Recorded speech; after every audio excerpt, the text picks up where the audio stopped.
Good morning twelfth class. Exercise 13.3 इसके हम example 15, 16 और 17 पिछले वीडियो में कर चुके हैं। आज हम एग्ज़ाम्पल 18 लेते हैं। मान लें एक HIV परीक्षण की विश्वसनीयता निम्नलिखित प्रकार से निर्दिष्ट की गई है। HIV पॉजिटिव व्यक्तियों के लिए 90% पता लगाने में, जो HIV पॉजिटिव टेस्ट कर रहे हैं तो वो 90% सही पता लगाता है कि किसी व्यक्ति को HIV है, और 10% वो गलत रिपोर्ट देता है कि HIV है तो है उसको, लेकिन रिपोर्ट जो आ रही है उसमें ये आ रहा है कि नहीं है उसको। HIV से स्वतंत्र व्यक्तियों के लिए परीक्षण 99% सही पता लगाता है, यानी HIV निगेटिव बताता है। जिनको HIV नहीं है और टेस्ट हो रहा है, उनका परीक्षण हो रहा है, तो 99% रिपोर्ट निगेटिव आएगी। स्वतंत्र है क्योंकि निगेटिव रिपोर्ट आएगी, ये सही पता लगाता है। लेकिन और 1% व्यक्तियों का जो टेस्ट हुआ है वो HIV पॉजिटिव उन्हें बताता है, मतलब गलत रिपोर्ट देता है। एक बड़ी जनसंख्या जिसमें 0.1% व्यक्ति HIV से ग्रस्त हैं में से एक व्यक्ति यदि चुना जाता है। अब जो जनसंख्या ले रहे हैं, जिसका परीक्षण किया है, वो 0.1% है। उसका परीक्षण किए जाने पर रोग विज्ञानी HIV की उपस्थिति बताता है। क्या प्रायिकता है कि वह व्यक्ति वास्तव में HIV पॉजिटिव है? अब इसको लिखने का मेथड देखो। माना E1, ये HIV पॉजिटिव व्यक्ति के लिए हमने यूज़ की है घटना E1, और घटना E2 ये है HIV निगेटिव व्यक्ति। अब इसकी प्रायिकता, क्योंकि 0.1% पे टेस्ट किया गया है, वो सभी HIV पॉजिटिव हैं, तो E1 की प्रायिकता हो गई 0.1%, 0.1/100, 0.001। अब E2 या तो पॉजिटिव होगा या नेगेटिव होगा, दो ही केस होंगे। तो E2 क्या होगा, 1 में से हम 0.001 माइनस कर देंगे तो 0.999 आ जाएगा। अब हमने A मान लिया कि व्यक्ति का HIV परीक्षण में पॉजिटिव होना। देखो मैंने जो बताया था, हम घटना A कहाँ से लेते हैं, जो भी क्वेश्चन की लाइन होती है उससे पहले वाली लाइन। जब व्यक्ति का टेस्ट हुआ तो उसमें ये बताया गया कि HIV उपस्थित है, पॉजिटिव है, तो इसको हमने ले लिया घटना A। अब यहाँ पे लिखा HIV पॉजिटिव, यहाँ पे HIV निगेटिव। परीक्षण हुआ, दोनों परीक्षण हमने इस तरफ ले लिए। ये परीक्षण पॉजिटिव आता है और परीक्षण निगेटिव आता है। अब अपनी बुक में देखो, सेकंड लाइन को पढ़ो, फर्स्ट लाइन को। HIV पॉजिटिव व्यक्तियों के लिए ये लिखा है HIV पॉजिटिव। HIV पॉजिटिव व्यक्तियों के लिए परीक्षण 90% पता लगाने में कि उस व्यक्ति को HIV पॉजिटिव है, और परीक्षण में भी रिपोर्ट पॉजिटिव आ रही है, 90% ऐसा है। और 10% पता ना लगाने में, मीन्स उस व्यक्ति को HIV नहीं है, HIV निगेटिव है वो, और रिपोर्ट में आ रहा है पॉजिटिव। पहले में दिया गया HIV पॉजिटिव है और परीक्षण में पॉजिटिव आ रहा है, ऐसा 90% है। फिर HIV तो पॉजिटिव है, उसी के आगे की लाइन देखो, 10% पता ना लगाने में, तो उस व्यक्ति को HIV पॉजिटिव है लेकिन परीक्षण में पता नहीं चल रहा, ये चीज़ माइनस में है कि रिपोर्ट आ रही है नेगेटिव, मतलब उसका HIV पॉजिटिव है, रिपोर्ट सही नहीं बता रही है, रिपोर्ट में आ रहा है कि HIV नहीं है उसको, तो ऐसा 10% है। अब सेकंड लाइन देखो, HIV से स्वतंत्र, ये HIV से स्वतंत्र है, माइनस है। HIV से स्वतंत्र व्यक्तियों के लिए परीक्षण 99% सही पता लगाता है। मीन्स HIV नहीं है उसको और परीक्षण में भी निगेटिव आ रहा है कि नहीं है उसको, तो ऐसा 99% इसके नीचे और इसके नीचे, ऐसा 99% है, यानी HIV निगेटिव बताता है। जबकि अब तीसरी लाइन पे आ गए हम क्वेश्चन की, जबकि 1% परीक्षित व्यक्तियों के लिए HIV पॉजिटिव बताता है, मतलब वो HIV से स्वतंत्र है। 1% लोग ऐसे हैं जिनके लिए वो HIV पॉजिटिव बता रहा है। तो ये हमने टेबल बना ली इसकी।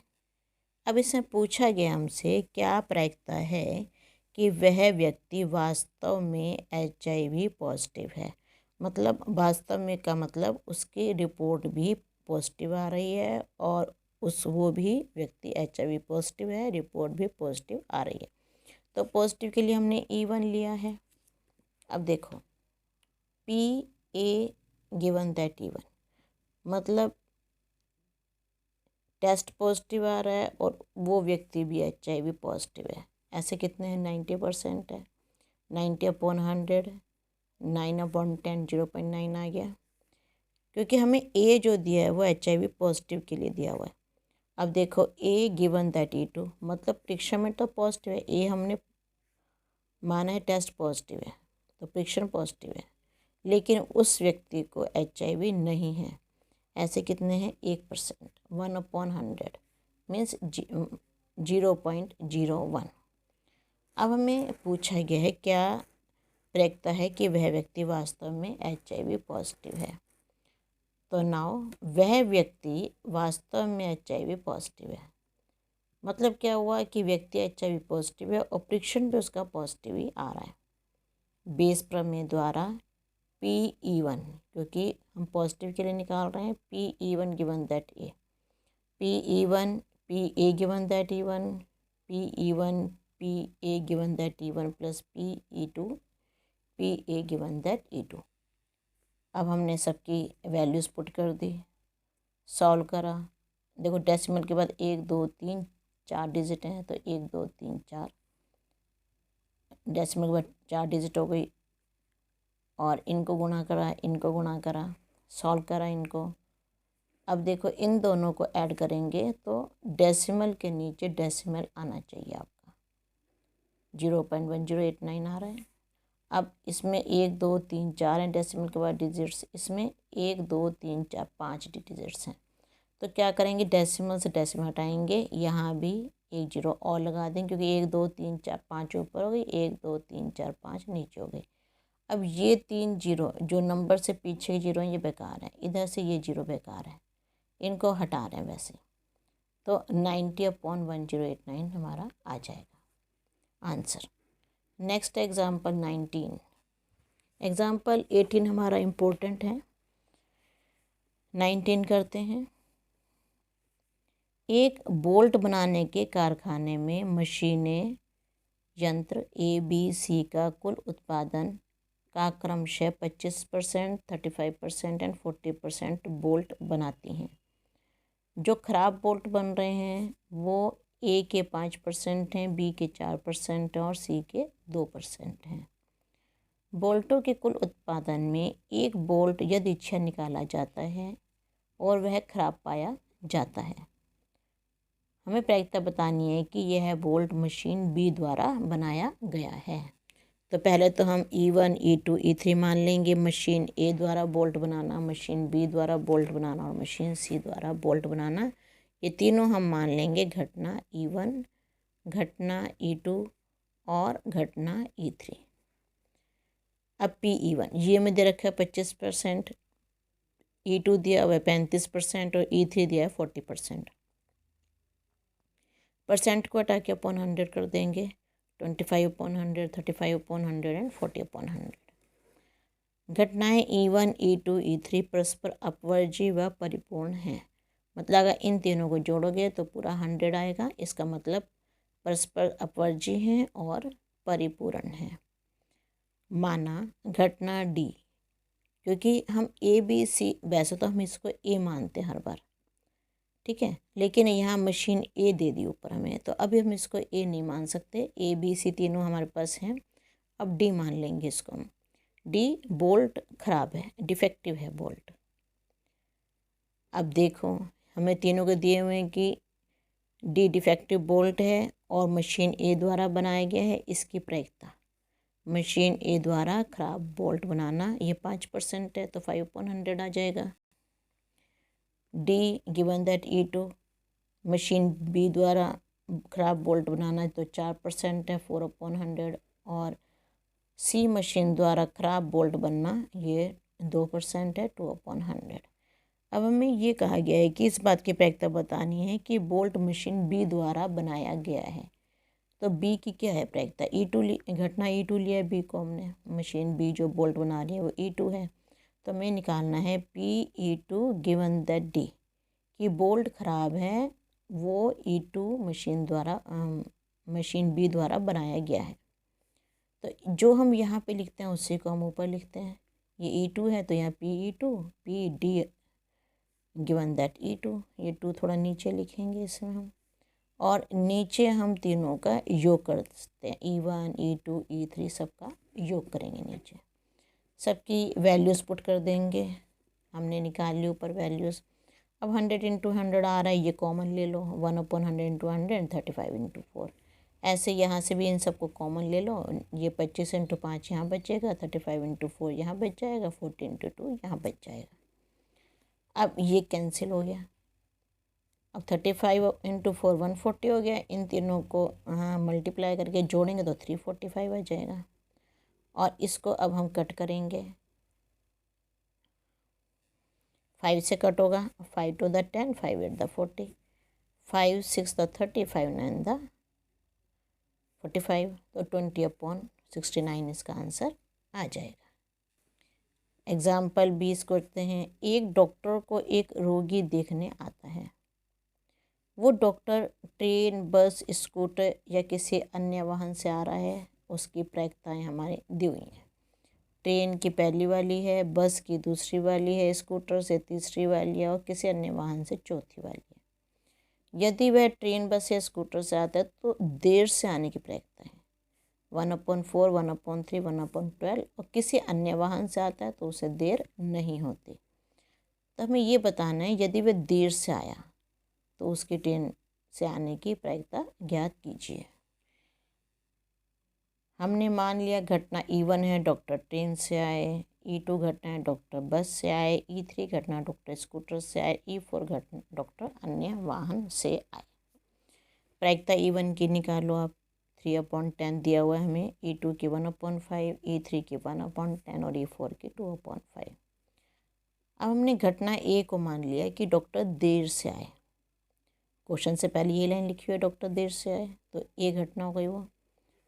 अब देर से आए और ट्रेन से आ रहा है वो, इस बात की प्रायिकता 1/4 हमें दी हुई है। देर से आए और बस से आ रहा है तो 1/3। ऐसे ए गिवन दैट E3 1/12 और किसी अन्य वाहन से आ रहा है तो E4 हो गया। और देर बिल्कुल नहीं होती उसको, तो 0 आ गया इसमें, बिल्कुल देर नहीं हुई, 0। हम डॉक्टर ट्रेन से आए बट देर से आए। ट्रेन से E1 घटना हमने ली हुई है, देर से आना ए, तो जो E1 यहाँ लेते हैं उसी को ऊपर लेंगे और नीचे चारों को लेंगे। बेस प्रमेय द्वारा हम इसको सॉल्व कर रहे हैं। अब सबकी वैल्यूज़ पुट कर दी हमने। 3/40 नीचे ये तीनों वैल्यूज़ आई हैं, +0, इन तीनों का एलसीएम निकाल लिया, आ गया 18/120, 120। 3/40/18/120, तो 120 ऊपर चला जाएगा ये यहाँ पे, और 18 बीच में आ जाएगा, तो 3 × 120/40 × 18, 43 दा 3 9 3 6 दा 18 और 3 2 दा 6, 1/2 इसका आंसर आ जाएगा। एग्जाम्पल 21 इम्पोर्टेंट क्वेश्चन है। एक व्यक्ति के बारे में ज्ञात है कि वह 4 में से 3 बार सत्य बोलता है। वह एक पासे को उछालता है और बतलाता है उस पर आने वाली संख्या 6 है। इस बात की प्रायिकता ज्ञात कीजिए कि पासे पर आने वाली संख्या वास्तव में 6 है। तो इसमें हम ये मानते हैं कि इवन पासे पर संख्या 6 आना, 6 संख्या आने को इवन मान रहे हैं, तो 6 एक ही बार आ सकता है क्योंकि पासे पर संख्याएँ 1 2 3 4 5 6 होती हैं। आ गया 1/6। E2 क्या है? पासे पर संख्या 6 ना आना, मतलब 1 2 3 4 5 आएंगी, तो 5/6 आ गया। अब हम घटना ए ले रहे हैं। व्यक्ति द्वारा बताना कि पासे पर आने वाली संख्या 6 है। ये हम ले रहे हैं घटना ए। व्यक्ति बता रहा है पासे पर आने वाली संख्या 6 है, मतलब अगर ये व्यक्ति और 6 ही आया, बता भी 6 रहा है। व्यक्ति सत्य बोल रहा, मतलब सत्य बोलने की प्रायिकता 3/4 दी हुई है हमें। अब व्यक्ति ने कहा पासे पर 6 आया, बट वो 6 नहीं आया था। E2 मतलब 1 2 3 4 5 में से आया था, कुछ 6 नहीं आया। मीन्स वो व्यक्ति झूठ बोल रहा है। तो झूठ बोलने की 1 - 3/4 1/4 हो जाएगी। तो इसलिए यहाँ पे 1/4 आ जाएगा, क्योंकि या तो सच बोलेगा या झूठ बोलेगा। दो ही केस हैं, सच बोलने की 3/4 दी हुई है, झूठ बोलने की हम 1 में से माइनस करके निकाल लेंगे। अब क्वेश्चन में पूछा है कि पासे पर आने वाली संख्या वास्तव में 6 है, मतलब ये पूछा वास्तव मतलब सत्य बोल रहा है कि 6 आई है। तो ये E1 6 आने E1 गिवन दैट ए। तो ये हम सूत्र लगा देंगे। E1 यहाँ है तो E1 यहाँ लिखेंगे और बाकी जितने भी होते हैं उनको सबको जोड़ के नीचे लिख लेते हैं। PE1 PA given that E1 plus PE2 PA given that E2, सबकी वैल्यूज़ पुट कर देंगे हम। तो ये आ गया 3/24 3/24 प्लस 5/24। ये आ गया 3/24। इन दोनों को जोड़ लेंगे, डिनोमिनेटर सेम है तो 5 + 3 8/24 आ गया। ये दोनों कट हो गए, आंसर आ गया 3/8 आंसर। इन क्वेश्चंस की प्रैक्टिस कीजिए आप। Okay, thank you.